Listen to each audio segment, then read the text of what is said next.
All praises to the Most High God of Abraham, Isaac, and Jacob. This is the Israelite Prepper. Just wanted to talk to you a little bit about doing good on the Sabbath and what it really means. Because what I like to do, Israelite Prepper, is I like to encourage the brethren. I love to encourage the brethren. I love to edify and build up. There's a lot of channels that go and the whole MO is just to tear one another down. Just tear people down, right? And yeah, I get on some of our brethren from time to time if it is warranted, but overall, I'm not about just tearing down the brothers and the sisters all the time. So I want to edify. So the question is it lawful to do good on a Sabbath day? And we know the Messiah said that over in Matthew 12 and Mark 3. So we know, okay? We know what he says. And he even asked the Pharisees, he said, okay, if your ox fell in a ditch, would you not, help it out, that kind of thing. We can equate that today, okay? Let's say you have a Shabbat class and one of the brethren, they're on their way to Shabbat to come to class or something. And the brother or sister, has a flat tire. And they may want your help or something to assist or whatever. It's okay for you to help them do good. Because you have some people, they'll say, well, you're not supposed to do anything. No labor, not supposed to do. I'm not getting paid for this. And I'm not laboring because I want to. And a flat tire isn't convenient. See, what a lot of these commandment breakers, what they forget, what they try to do is to make you think that the law is more burdensome than it is. And we know the New Testament said that his law is not grievous. We know that, right? But they try to make it seem like it is really, really burdensome. Oh, you can't do anything. You can't do nothing. You can't kindle a fire. You can't do. There's some things you can do. There's some things you cannot do. But one thing you can do is do good on the Shabbat. Okay? Then they'll misappropriate the scriptures, Isaiah 13. As a matter of fact, let me pull it up over here. Isaiah 58, I'm sorry. Isaiah 58, and we're talking about verse 13 to 14, which says, if thou turn away thy foot from the Sabbath, from doing thy pleasure on my holy day, and to call the Sabbath a delight, the holy of the Lord honorable, and shall honor him, not doing thy own ways, nor finding thy own pleasure, nor speaking thy own words. Verse 14, then shalt thou delight thyself in the Lord, and I will cause thee to ride upon the high places of the earth, and feed thee with the heritage of Jacob thy father. For the mouth of the Lord has spoken it. Now, a lot of people, they misappropriate that, especially thy own pleasure. We can deal with that. In fact, I'll probably deal with this passage of scripture in a lesson. But for now, don't let someone misuse that. Don't let someone trick you into doing that. Now, am I saying you go out, go out to the amusement park with the family and get on the rides and eat your popcorn and, buy this, buy? Of course not, okay? You cannot buy and sell on the Shabbat. You cannot do that. But it's lawful to do good on the Sabbath, right? So breaking it is not lawful, but doing good is lawful. I'll give you an example. Let's say you have a brother and sister, and it's the Sabbath, and they get in a fight, and let's say the brother puts his wife out. They have this big blow-up fight. It's ridiculous. He's putting the wife out, putting the kids out, whatever, and say the sister happens to be a friend of yours in the truth. Maybe the husband's not in the truth.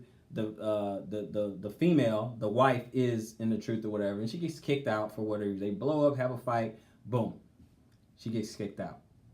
Now she needs help moving all her stuff. That is labor, but guess what? It's lawful to help her. It's lawful to help her. Why? Because being kicked out, that wasn't very, it's not convenient. It's lawful to help her. Why? Because this is not something she planned. Now, let me clarify just for a second. Let me clarify. Now, let's use that scenario and say we have a brother or family. It doesn't matter. Brother, sister, family. And the brother calls you up and say, hey, will you help me move? I want to move this weekend. Wonder if you can help me move. No, not on the Sabbath. Here's the difference, because some uninitiated might think, well, what's the difference? I don't understand. I don't get it. The difference is he chose to move on the Sabbath in that scenario. See, in the other scenario, the sister did not have a choice. She got kicked. They had a big blowout fight. She got kicked out, and her and the kids will be out on the street. So yeah, you can help them move their stuff and get them somewhere else. You can help a brother who has a flat tire fix the flat tire and get home or get to class or whatever. It's an inconvenient, yes, but it's not planned. These are unexpected things that it cannot wait. And that should be almost a rule of thumb. If it can wait, okay, great. If it cannot wait, same scenario. So you have your brother ask you, hey, I want to move this weekend. Could you help me move, on the Sabbath or Saturday? No. Why? Because he chose to move at that time. Here's the difference. Same brother is struggling. He's a few months behind on his rent. He's been evicted. Okay? All of a sudden, Saturday, just about, the sheriff shows up and say, hey, you know what? Landlord's here. You got to go. Now. You have to go. Now, yes, he's been in trouble for a while. He's been struggling. He's been trying to work, get caught up and all that, but he's already behind in his rent. And that Saturday morning, they say, okay, buddy, you got to go. I don't know where you're going to go, but you got to go. This is what the sheriff, go along with me with the story. The sheriff tells him he has to leave. At that point, it would be lawful for you to help the brother out. It's inconvenient. It's not planned. I mean, yeah, he's expecting to get kicked out at some point, but didn't know the sheriff was going to show up on a Saturday morning. That's the difference, brothers and sisters. That's the difference. So we got to know what is good, what is lawful. Okay? Cooking your lunch and dinner and all that, not lawful. Going to a place of business, paying, buying, selling, not lawful. Can't do that.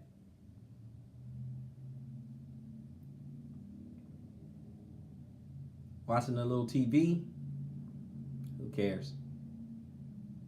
Sitting around, resting, of course, it commands us to do that. Okay? Some families allow their kids, hey, play your little video games or whatever, or watch cartoons or whatever the case may be.